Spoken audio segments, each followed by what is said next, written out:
સુરત શિક્ષણ સમિતિની તપાસમાં ચોંકાવનારો ખુલાસો થયો છે, જેમાં 3 જેટલા ગુલ્લીબાજ શિક્ષકો ચાલુ પગારે વિદેશ ફરવા ગયાની વાત બહાર આવી છે. સુરત મહાનગરપાલિકા સંચાલિત નગર પ્રાથમિક શિક્ષણ સમિતિના શાળાના 3 જેટલા શિક્ષકો ચાલુ પગારે વિદેશ ફરવા ગયાનો ચોંકાવનારો ખુલાસો થવા પામ્યો છે. થોડા દિવસ પહેલા બનાસકાંઠામાં ગુલ્લીબાજ શિક્ષકો મળી આવ્યા હતા, ત્યારે સુરતમાં પણ ગુલ્લીબાજ શિક્ષકો સામે આવ્યા છે. સુરત શહેરમાં પણ આવા ગુલ્લીબાજ 3 શિક્ષકો મળી આવ્યા હતા. શિક્ષણ સમિતિની તપાસમાં આ ચોંકાવનારો ખુલાસો થયો છે. જ્યારે આ મામલે શિક્ષણ મંત્રીના આદેશ બાદ એક્શન લેવામાં આવ્યા હતા. પરમિશન વગર 6 મહિનાથી આ શિક્ષકો ગાયબ છે, જેમાં નિમિષા પટેલ શાળા નંબર 121, આરતી ચૌધરી શાળા નંબર 190 અને શાળા નંબર 275 ના શિક્ષક અંસારી મૂસા ગેરહાજર હોવાનું જાણવા મળ્યું હતું.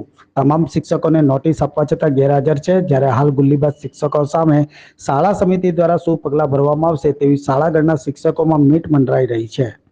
ગઈકાલે અમે ઓફિસમાં બેઠા હતા અને અમે ગુજરાત સરકાર ને શિક્ષણ સમિતિવાળા પણ શોધી રહ્યા હતા કે આપણે ત્યાં કેટલા શિક્ષકો નથી આવતા, અને તપાસ કરાવતા અમને 3 નામ એવા મળ્યા કે જે શિક્ષકો 6 મહિનાથી શાળામાં હાજર નથી. ક્યાં ચાલ્યા ગયા છે? હવે વિદેશ, 2 શિક્ષિકા બહેનો તો વિદેશનું કારણ આપીને ગયા છે, અને એક જે અંસારીભાઈ છે તેનો 6 મહિનાથી કોઈ અટોપટો નથી. નોટિસ બોટિસ આપવામાં કઈ રીતની કાર્યવાહી હવે? દરેક આ 3 શિક્ષિકાઓને, શિક્ષકોને તરત નોટિસ આપવામાં આવી છે અને જવાબ માંગવામાં આવ્યો છે, પરંતુ હજુ કંઈક એનો નિર્ણય આવ્યો નથી. 3 શિક્ષકનો પગાર ચાલુ છે? આમ કાયદેસર એ લોકોનો પગાર, અડધો પગાર રજા હોય એટલે ચાલુ હોય છે. કેટલી અસર પડે વિદ્યાર્થીઓને? શિક્ષક જ નહીં હાજર હોય તો? શિક્ષક હાજર ના હોય તો વિદ્યાર્થીઓને ભણવામાં તકલીફ તો પડે, પરંતુ આપણે સાથી શિક્ષકોને, વિદ્યા સહાયકો મળીને આ 1-2 શિક્ષકો ના હોય તો એના માટે કોઈ એવો વિષય નથી. નમસ્કાર, હું રાકેશ શિરપરા, નેતા વિપક્ષ નગર પ્રાથમિક શિક્ષણ સમિતિ સુરત. મિત્રો, ગુજરાતના અલગ અલગ વિસ્તારોમાંથી જાગૃત પત્રકારો અને જાગૃત નાગરિકોની મહેનતના પરિણામે શિક્ષણ વિભાગની એવી બેદરકારી સામે આવી રહી છે કે જે જોઈને ખૂબ ચિંતા થાય છે.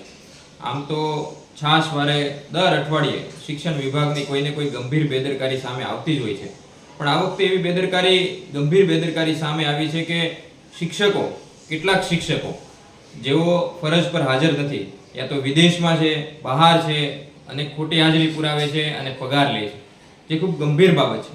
આપણે સૌ શિક્ષણ જેવા પવિત્ર અને ઉમદા ક્ષેત્રમાં કામ કરીએ છીએ. એક શિક્ષક તરીકે એક શિક્ષકની ફરજ હોય કે 100% પોતાનું ધ્યાન છે એ બાળકોની ઉન્નતિ અને બાળકોની પ્રગતિમાં આપે, અને એ શિક્ષણ જેવા પવિત્ર ક્ષેત્રમાં જ્યારે આવી બેદરકારી, આવી ચોરી જ્યારે સામે આવે એ ખૂબ ગંભીર બાબત છે.